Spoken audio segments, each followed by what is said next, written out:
शिक्षा राज्य व्यवस्थापन समितिका अध्यक्ष पनि भनिराख्नु भएको छ कि हामीले यति मिहिनेत गरेका कुराहरू कार्यान्वयन भएन भने हामी कुनै पदमा बस्दैनौँ भन्ने कुरा आइरहेको छ। हामी धैर्य गरौँ, आशा गरौँ, पक्कै केही न केही हामी प्राप्त गर्छौँ र प्रत्यक्ष हेर्दाखेरि हामीले कमसेकम हामी अस्थायी प्रकृतिका साथीहरू हामीले चाहिने सामाजिक सुरक्षा भत्तामा जोडेका छौँ। यो हाम्रो उपलब्धि हो। हामीले उपचारको लागि हाम्रो स्वास्थ्य उपचारको लागि 50% जुन चाहिने अन्य सेक्टरले म नाम लिन अन्य सेक्टरले प्राप्त गरिरहेको छ थियो, त्यसमा हाम्रो पनि नाम जोड्यो, जसले गर्दा आज हामी पनि थोर बहुत भए पनि हामी उचाइ पाएका छौँ र हामीसँग प्रतिबद्धता भएका कुराहरू उपलब्धिहरू पक्कै हासिल हुनेछ र ऐनबाट प्रगत हुनेछ भन्ने यो कुरा भन्दै मैले केन्द्रीय महासङ्घका अध्यक्ष लगायत सारा टिमलाई यहाँबाट मैले धन्यवाद दिँदै आजको 2 शब्द मैले यही टुङ्ग्याउन चाहन्छु र मबाट स्थानीयदेखि केन्द्रीयसम्म कमी कमजोरी अप्रत्यक्ष रूपमा जानेर नजानेर भएको भए यो कुरालाई क्षमा गरिदिनको लागि मैले हात जोडेर सबैसँग नमस्कार गर्दै म आफ्नो 2 शब्द यही टुङ्ग्याउँछु। हस् त, धन्यवाद। केही परिवर्तन गर्नुपर्छ भनेर यहाँहरूको जुन एउटा फेसहरू हामी पढिरहेका छौँ, यहाँहरू लानुभएको छ र केही हिसाबले हामी पछाडि छौँ। यहाँले हाम्रो अझै टिक्का टिप्पणीको विषय समाजबाट उठेको छ, समुदायबाट उठेको छ, त्यसलाई हामीले हाम्रो शिक्षा क्षेत्र हेरि भयो या चाहिँ अब सम्मानको क्षेत्र भएन भन्ने कुरा छ। यो यहाँहरूको जो गुनासो छ यो पटक्कै होइन। समुदायमा यो शिक्षाकर्मीहरू भनौँ यहाँहरू सम्पूर्ण एक हुने हो भने जुनसुकै गाउँपालिका होस् या नगरपालिका होस् या महानगरपालिका त्यो शिक्षाको मुठीभित्र रहन्छ। परिवर्तन तपाईँको हातमा छ, परिवर्तन हाम्रो हातमा छ। गाउँपालिकालाई कता डोराउने हो, कसरी अगाडि बढाउने भन्ने कुरा हामीमा निर्भर रहन्छ। तर यहाँ हाम्रो एकता छैन, युनिटी चाहिँ छैन।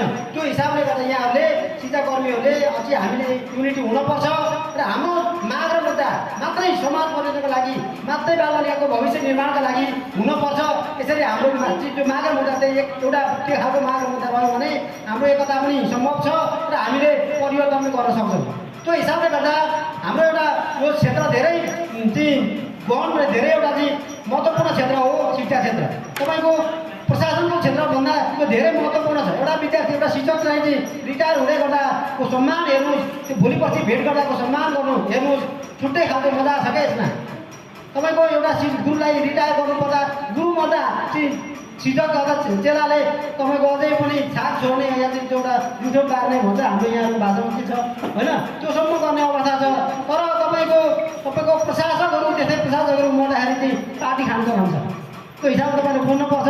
त्यो क्षेत्र धेरै सम्मानित क्षेत्र हो, त्यसलाई हामीले सम्मानित क्षेत्रलाई हामीले चाहिँ सम्मानित गर्न नसकेको कारणले गर्दा हामी पछाडि परेका होलाौँ। केही कामको कारणले, हाम्रो चाहिँ उपस्थितिको कारणले, हाम्रो नियमितताको कारणले, हाम्रो जिम्मेवारीको कारणले, हाम्रो प्रतिबद्धताको कारण पुरा गर्ने कारणले त्यो हिसाबले हामी नचुइकन अगाडि बढ्यौँ भने र यो कार्यक्रमलाई हेरिरहँदा अब यो आन्दोलनको कुरा गर्दा अहिले अब नेपाल सरकारको कुरा गर्दाखेरि अब शिक्षकका हक जति हामी पाएका छौँ त्यो सहज रूपले एउटा पनि बुँदाहरू पाएका छैनौँ।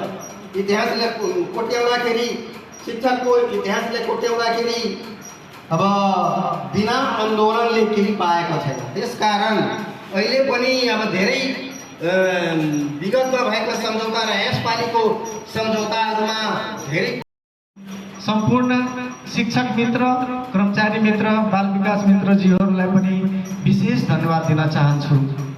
त्यसै गरी आजको कार्यक्रमको लागि भवन उपलब्ध गराउनु हुने श्रीकृष्ण मावि विद्यालय परिवार तथा यहाँका प्रवजीहरूलाई पनि विशेष धन्यवाद दिन चाहन्छु।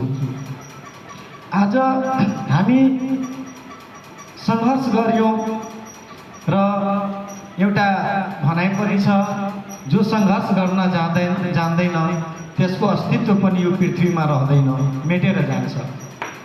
हामीलाई जन्मिनकै लागि धेरै सङ्घर्ष गर्नुपर्छ भने जन्मिसकेपछि पृथ्वीमा बाँच्नको लागि धेरै सङ्घर्ष गर्नुपर्छ। त्यही क्रममा हामी रहरले आन्दोलन गरेनौँ।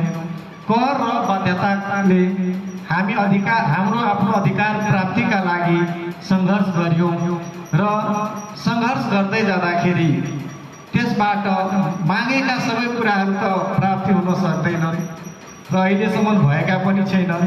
त्यही क्रममा हाम्रा मागहरूका धेरैजसो मुद्दाहरू ऐनले सम्बोधन गर्छ र त्यसमा थोरै भए पनि मन्त्री परिषदबाट र केही आर्थिक बजेटले आगामी वर्षको बजेटले पनि हाम्रा मागहरू केही हदसम्म समेटेको छ। यो सन्दर्भमा भन्नै पर्दाखेरि हाम्रा बाल विकासका साथीहरूलाई पहिला 10,000 जति उताबाट केन्द्रबाट आउँथ्यो भने अहिले 17,700 केन्द्रबाट थप्नु यो एउटा पनि बाल विकासका साथीहरूको लागि 17,300 रुपियाँ जुन थपेर आउँछ अब केन्द्रले दिने हो त्यो सबभन्दा ठुलो उपलब्धि हो र आन्दोलन नगरेको भए यो उपलब्धि हामी हात पार्ने थिएनौँ। धेरै थाई शिक्षकहरूको गुनासो के छ भन्दाखेरि अस्ति